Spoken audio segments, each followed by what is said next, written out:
The fluorescent lights of the courthouse flickered above me, casting a sterile glow on the marble floors. My hands were clammy, gripping the stack of documents I'd come to file. That's when I heard the voice that had haunted my nightmares, a voice dripping with disdain. "Isn't that Meredith? Still playing the role of the struggling single mom, I see."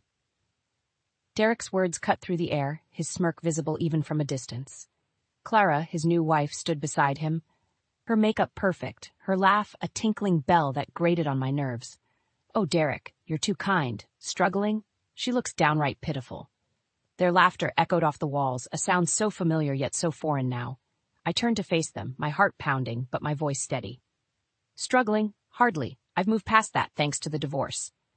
Derek's smirk faltered, but Clara stepped in, her voice sharp. "Please, with what? Your little cooking hobby? Don't make me laugh." "It's sad, really." I smiled, the kind of smile that didn't reach my eyes. "That little hobby of mine? It earns me $70,000, monthly." The silence that followed was delicious. Derek's face went through several shades of red, while Clara's mouth snapped shut, her composure slipping for the first time. "What?" Derek managed to choke out, his arrogance deflating like a pierced balloon. "You heard me. $70,000. Every month. Seems living well is the best revenge. After all," I said, my voice laced with a satisfaction I couldn't hide. Derek recovered first, his laughter forced. "Meredith, always the dreamer. Come on, Clara, let's leave the poor woman to her fantasies." But Clara didn't move, her eyes locked on mine, searching for the lie she hoped to find. Instead, I handed her my business card, the title Founder and CEO printed boldly next to my name. "In case you want to book a class, though I doubt you can cook," I quipped, a jab I knew would hit home. They turned away, their departure less triumphant, and more a retreat. I watched them go, a sense of victory washing over me. It wasn't just about the money or the success. It was about proving to myself that I could rise above Derek's belittlement, above the years of being made to feel inadequate. As they disappeared into the crowd, I took a deep breath, ready to face the day's challenges. The confrontation had been unexpected, but it reinforced a truth I'd come to live by. I was no longer the woman Derek had left behind. I was Meredith Lane, and my journey was only just beginning. The courthouse doors closed with a thud behind me, the sound a symbolic end to one chapter of my life and the beginning of another. I was ready for whatever came next, armed with the knowledge that I had overcome the worst and come out stronger on the other side. As I walked out into the sunlight, the courthouse and its fluorescent lights a fading memory, I couldn't help but smile. Derek and Clara could keep their mockery and disdain. I had something far more valuable, my self-respect and a thriving business that was all mine. The road hadn't been easy, but as I looked ahead to the future, I knew that the toughest battles were behind me. I was Meredith Lane, and I was unstoppable. The day Derek and I got married was supposed to be one of the happiest days of my life. Instead, it felt like an agreement between two business partners rather than a union of love. Our wedding, a small and modest affair, was more about appeasing our families and conforming to societal expectations than celebrating our love. "I guess this is it, huh?" Derek said, his voice devoid of emotion as we signed the marriage certificate in the cramped office of a local judge. The lack of warmth in his words stung, but I brushed it off as nerves. "Yeah, this is it," I replied, forcing a smile. "We're doing the right thing, right?" Derek shrugged, a gesture that spoke volumes. "Sure, everyone expects it. Besides, it's not like we have many options." Our conversation was interrupted by the judge's arrival, a man who seemed more interested in getting through the paperwork than witnessing the union of two souls. The ceremony was brief, and the exchange of vows felt hollow. There was no talk of love or forever, just the mechanical recitation of words that bound us legally but not emotionally. After the ceremony, as we faced our families, Derek's mother cornered me with a glass of cheap champagne in her hand. "You'll quit your job now, won't you? Derek will provide for you. It's a wife's duty to support her husband at home." The expectation was clear, and the pressure to conform was suffocating. I haven't decided yet," I stammered, taken aback by her bluntness. Derek overheard the conversation and joined in, his arms slipping around my waist possessively. "Of course she will. It's for the best." His words felt like a betrayal. We had discussed this before, and he had always said he supported my career. Yet here he was, echoing his mother's archaic beliefs as if they were his own. The ride home was silent, the air thick with unspoken tension. As soon as we arrived, Derek turned to me, his expression hard. "We need to talk about your job. It's time you started thinking about us, about a family." I felt a surge of anger. "We've talked about this. My job is important to me. We agreed I would continue working." Derek scoffed, his disdain palpable. "That was before. Things are different now. We're married. You need to start acting like a wife." The word wife felt like a chain, a weight designed to hold me down and define me by my relationship to him rather than my achievements. "Being your wife doesn't mean giving up who I am," I shot back, my voice rising. Derek's response was cold and calculated, designed to wound. "Fine, be stubborn, but don't come crying to me when you realize you've made a mistake." That night, I lay awake, staring at the ceiling and wondering if I had indeed made a mistake. The man lying next to me felt like a stranger, his expectations and demands a cage I had willingly walked into. The realization was bitter, a pill too large to swallow. I had married a man who saw me not as an equal partner but as an accessory to his life, someone to mold and shape into his idea of a perfect wife. The irony was not lost on me.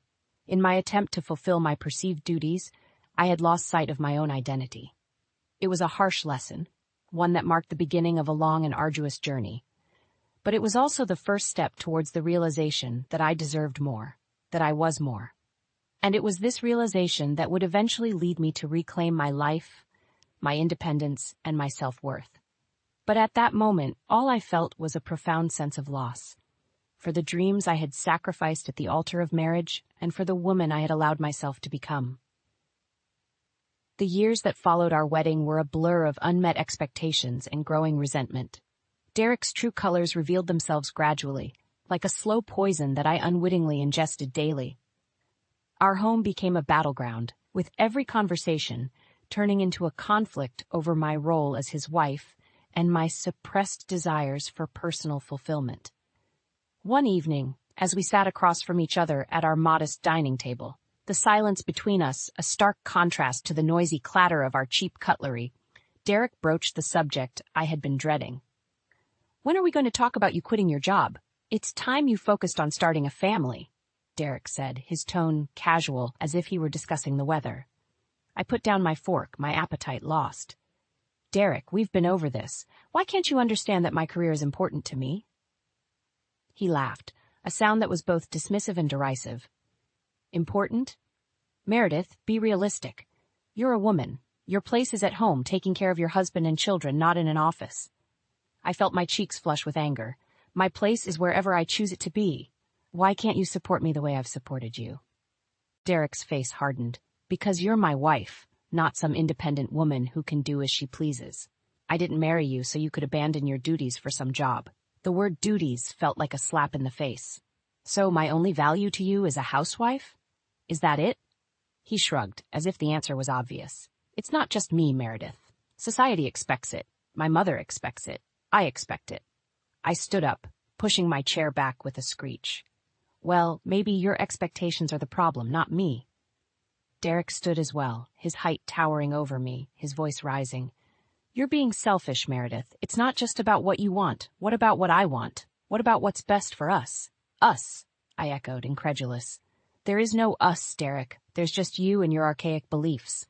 I won't be trapped by them any longer." The argument spiraled from there, each word we exchanged sharper and more hurtful than the last. It ended with Derek storming out of the house, slamming the door behind him, leaving me alone with my thoughts and a growing realization that our marriage was a sham, built on expectations I could never fulfill. That night, as I lay in bed, the silence of the house a stark reminder of the distance between Derek and me, I made a decision. I wouldn't quit my job. I wouldn't bend to his will. I was Meredith Lane, and I deserved to pursue my dreams, regardless of Derek's or anyone else's expectations. The following weeks were tense, with Derek and I circling each other like adversaries, speaking only when necessary. But I stood my ground, continuing to work, despite the icy atmosphere at home. It wasn't long before the situation reached a boiling point. Derek had been fired from his job for reasons he refused to discuss, and the financial strain on our already fragile marriage became unbearable. "Meredith, we need to talk," Derek said one evening, his voice devoid of its usual arrogance. "I lost my job. We're going to have to tighten our belts for a while." I looked at him, seeing not the confident man I had married, but a defeated shadow of himself. "I can help. I'll look for more work. Maybe I can take on extra hours." For a moment I thought I saw gratitude in his eyes, but it was quickly replaced by the familiar stubbornness. "No, I'll handle it. You just focus on quitting your job like you're supposed to." It was the final straw. "No, Derek, I won't quit. My job is the only thing keeping us afloat right now. If you can't see that, then maybe." "Maybe what?" he interrupted, his voice rising. "You'll leave? Go ahead. See if I care." The challenge hung between us, heavy and undeniable. In that moment, I realized that leaving wasn't just an option. It was the only way forward. Derek's refusal to accept me as I was, his disdain for my ambitions, had eroded any love I once felt for him. Our marriage was nothing more than a prison, and I was determined to break free. But freedom, I would soon learn, came at a cost. The road ahead would be fraught with challenges and heartbreak. Yet, as I faced Derek, my resolve hardened. I would no longer be the woman he wanted me to be. I would be the woman I needed to be, for myself and for the future I still dared to dream of. The decision to start my cooking class from home was born out of desperation and defiance. After months of fruitless job searching and enduring Derek's increasingly contemptuous remarks, I needed an escape, a way to prove not just to Derek but to myself that I was capable of more. "I'm starting a cooking class," I announced one evening, the words tumbling out before I could second-guess myself. Derek looked up from his newspaper, his expression a mix of amusement and disbelief. "A cooking class?" he echoed, the sneer in his voice unmistakable. "And who, pray tell, would pay to learn cooking from you?" I bristled at his tone, but kept my voice steady. "You'd be surprised. There's a market for home-cooked meals and people willing to learn." Derek laughed, a sound that sent a shiver of anger down my spine. "Meredith, be serious. You're a mediocre cook at best. This is just another one of your little projects that'll go nowhere." His words stung, but I refused to let him see how deeply they cut. "Well, we'll just have to see, won't we? I'm starting the classes next week, with or without your support." The days that followed were a whirlwind of activity. I converted our small dining room into a makeshift classroom, scrounging together enough chairs and tables from thrift stores and garage sales. I printed flyers and posted them around the neighborhood, advertised on social media, and waited anxiously for calls or messages that never came. Derek watched my efforts with a mix of indifference and mockery. "How many students have you roped into this farce?" he'd ask, his voice dripping with sarcasm. "None yet," I'd reply, fighting to keep the disappointment from my voice. "But they'll come." And eventually they did. My first student was a young mother from a few streets over, eager to learn how to cook healthy meals for her family.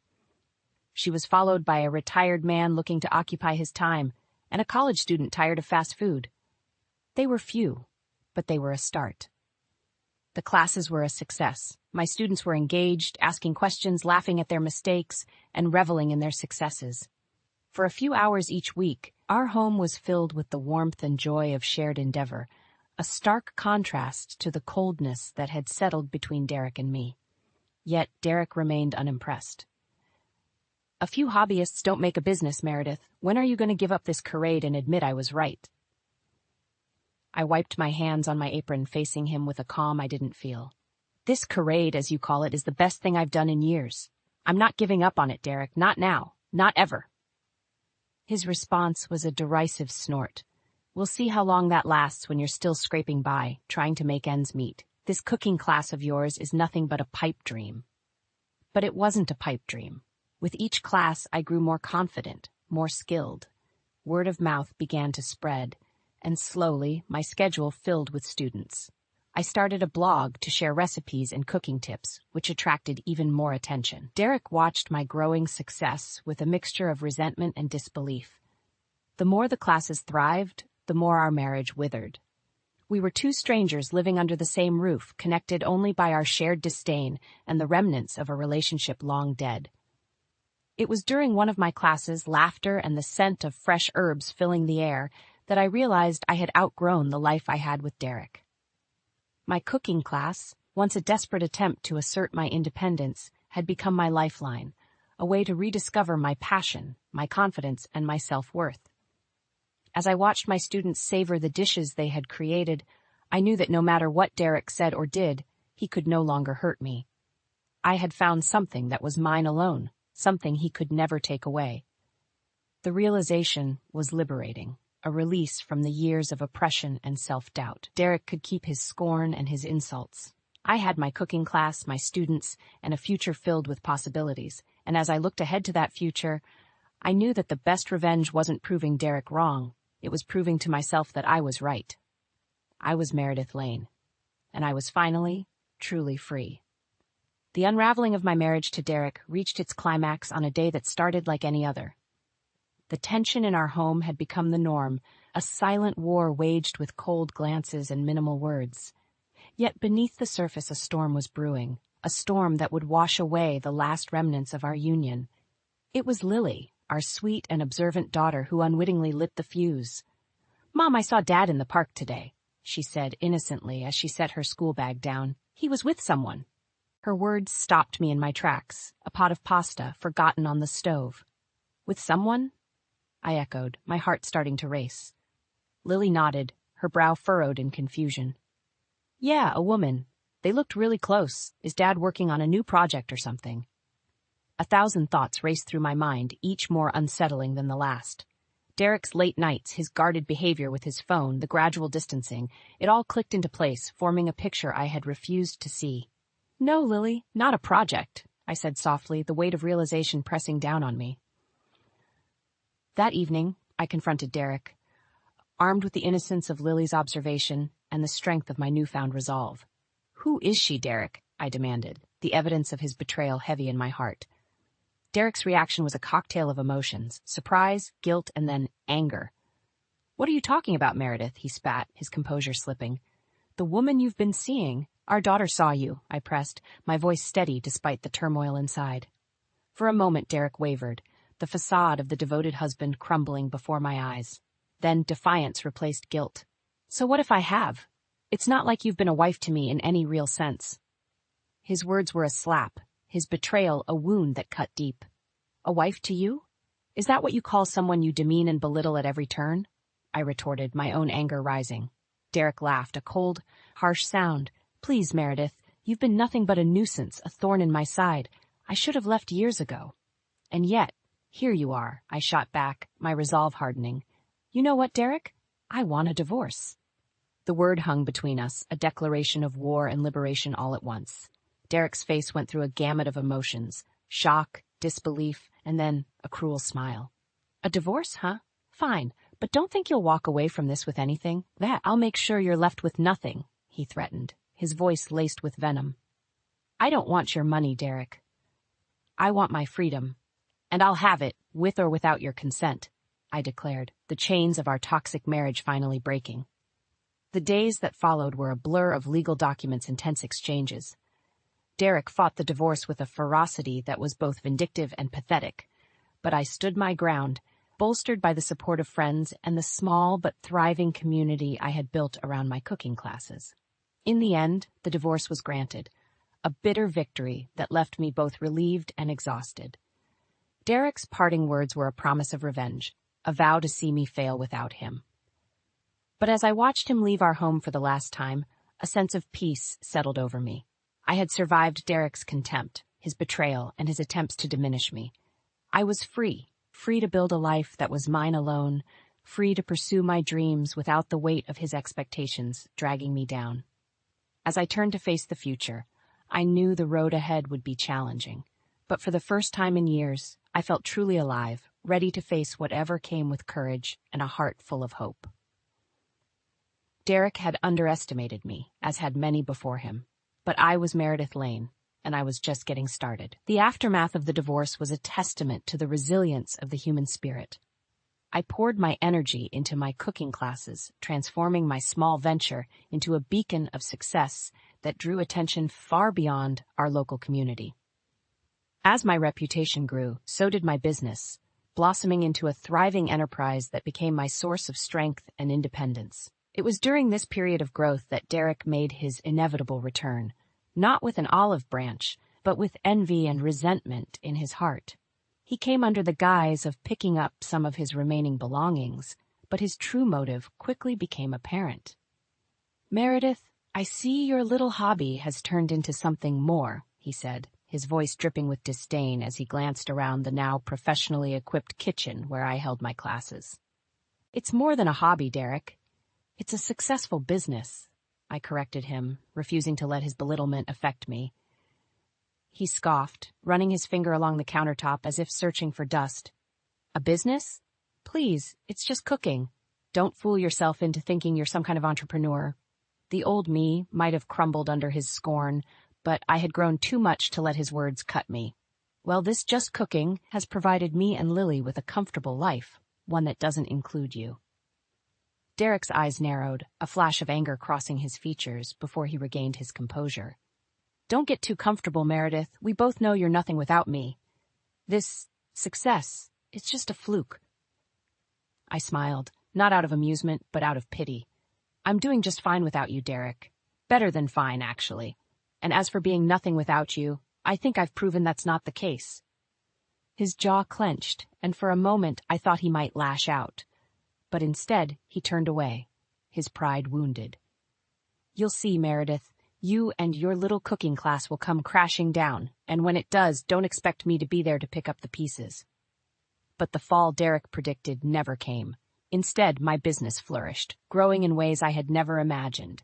My blog became a popular resource for home cooks, and my classes were booked months in advance. I even started a YouTube channel, sharing my recipes and cooking techniques with an ever-growing audience. The pinnacle of my success came when I was approached by a local publisher interested in turning my blog into a cookbook. The offer was more than I had ever hoped for, a chance to share my love of cooking with the world. As I signed the contract, I couldn't help but think back to Derek's parting words, his prediction of my failure. I had not only survived without him, I had thrived, building a life that was entirely my own. The day the first copy of my cookbook arrived was one of quiet triumph. Holding the book in my hands, I felt a surge of pride for all I had accomplished. It was more than just a collection of recipes. It was a testament to my journey, my resilience, and my refusal to be defined by someone else's expectations. Word of the cookbook's success reached Derek, as I knew it would. But by then, his opinions no longer mattered. I had proven him wrong, not out of spite, but out of a desire to reclaim my life and my identity. The road to success had not been easy. There had been days of doubt and moments of fear. But as I stood in my kitchen, surrounded by the fruits of my labor, I knew that every challenge had been worth it. I was Meredith Lane, a successful businesswoman, a beloved cooking instructor, and now a published author. Derek's attempts to belittle me, to keep me in the shadow of his contempt, had only served to fuel my determination.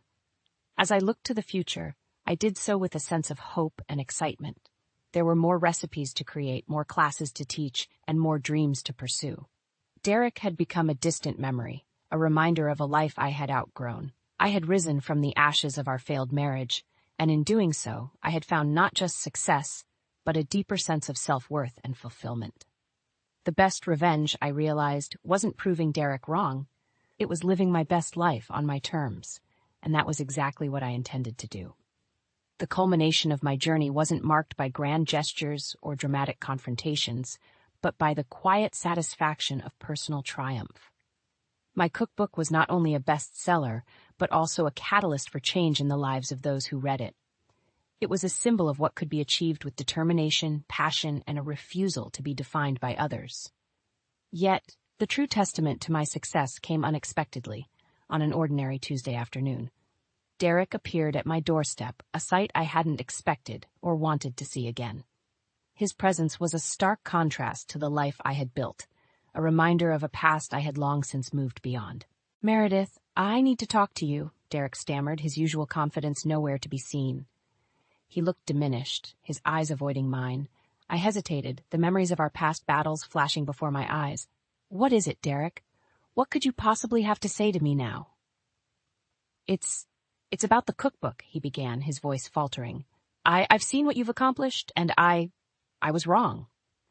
The admission took me by surprise. Derek, the man who had once told me I would amount to nothing without him, was standing on my doorstep admitting his mistake. I'm sorry, Meredith. Truly, I am.